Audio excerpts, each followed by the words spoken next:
Hello, I'm Marie Carter-Robb and welcome to Northern Engineer Power Talks.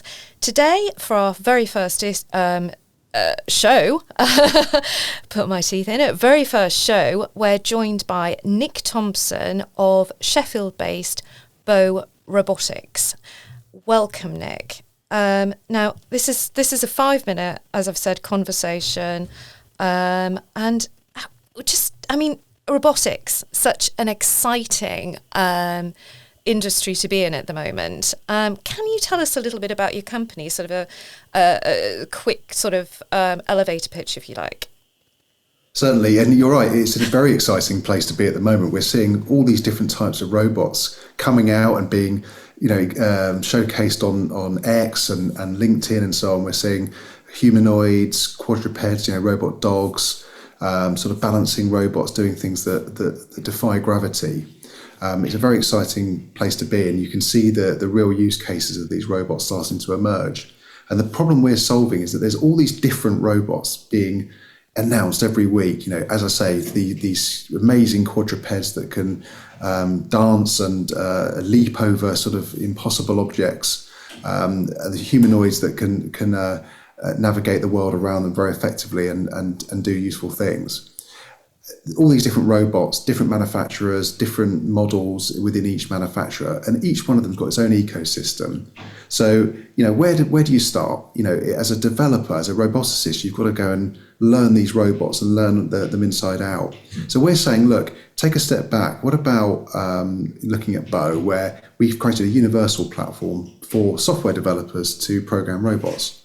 And it means that you can develop an application to control a robot and both its movements and getting the data back out of the robot, like the camera information, the video feed, and there might be multiple feeds from the robot, the sensors, the distance sensors, maybe LiDAR, these different things to sort of understand the world around you. And you can program all these things in a universal way. So you could program one robot, get it working. You could even do it in our simulator, and then you could just switch between different robots, even different form factors. And when I say form factor, I mean going from a quadruped to a wheeled rover, like a moon rover. Fantastic. To without having to change the code every time, or very little code depending on what you're doing.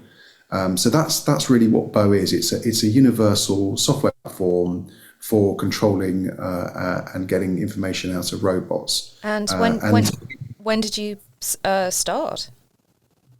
The business was conceived about 5 years ago by Daniel Camilleri, our CTO and founder, and he was frustrated because he built some controlling software for a particular robot, and due to his research that he was doing at the University of Sheffield, he had to change to a different robot, and of course he had to start all over again. And he thought there's got to be a better way of doing this. So that's how he invented the idea of Bo, and then eventually span out that company. And then I joined the business about 18 months ago to sort of help to raise money and to commercialise the business. So where are you at with the business now? Are you at a stage where you actually have active partnerships with companies and are introducing companies to your product?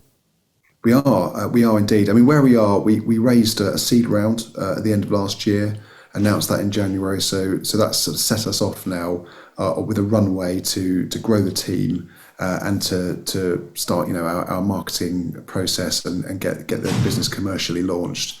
We have got some really good relationships that we've been nurturing over the last year or two. One in particular in Germany, a company called InMotion, where they're now sort of bundling the Bo platform with their robot sales of their robot dogs. So we're getting a lot of people buying those robot dogs. They're able to program them from the moment they get them, which is unheard of. It's very, very difficult without our platform to really get inside these robots and start doing things with them, to make them autonomous. When you buy a robot dog, really, you've got a controller and you're moving it around and it's a toy.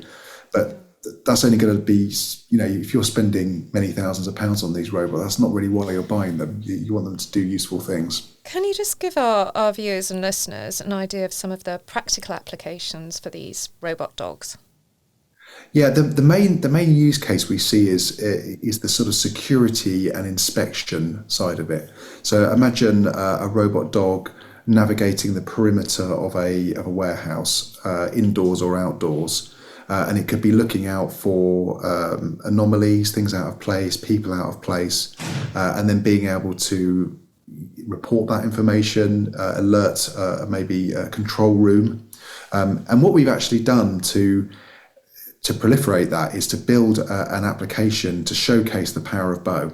So we call it Mission Control. It's available for more information on our website, so people can contact us about that. And it's actually that very thing. So you can drive a robot around a particular route, and it could be a dog, it could be a wheeled rover, different types of robot dogs. And then you can play that mission back, and it can go and do that. While all the while it's collecting that data, the video of from its cameras, storing all that on the robot, and that can be played back. Absolutely amazing and fantastic.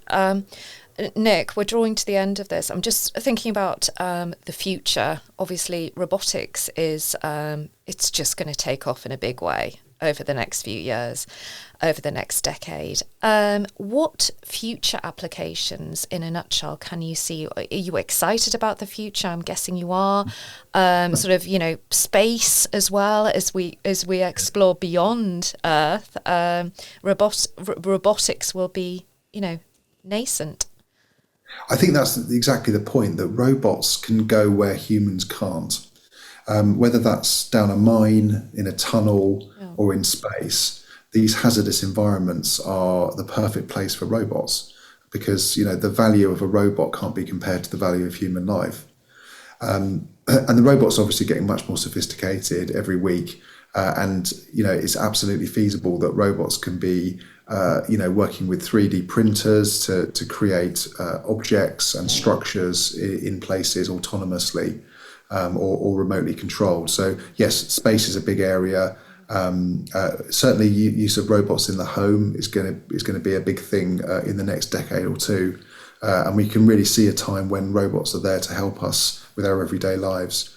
And I'm certainly looking forward to that myself. I'm very confident that in my advancing years, I will be looked after by robots that will be able to help me with my everyday tasks and really save time and improve my life and my safety and so on. Absolutely, hugely exciting. The possibilities are just immense.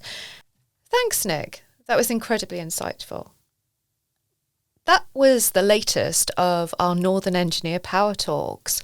You can tune in to the next one, which will be shared widely on our social channels. So we're on LinkedIn, X and Facebook, and our website, northernengineer.co.uk, will also have the latest details, and we'll also be sharing these insightful interviews on our YouTube channel, which is Northern Engineer TV. Thanks very much.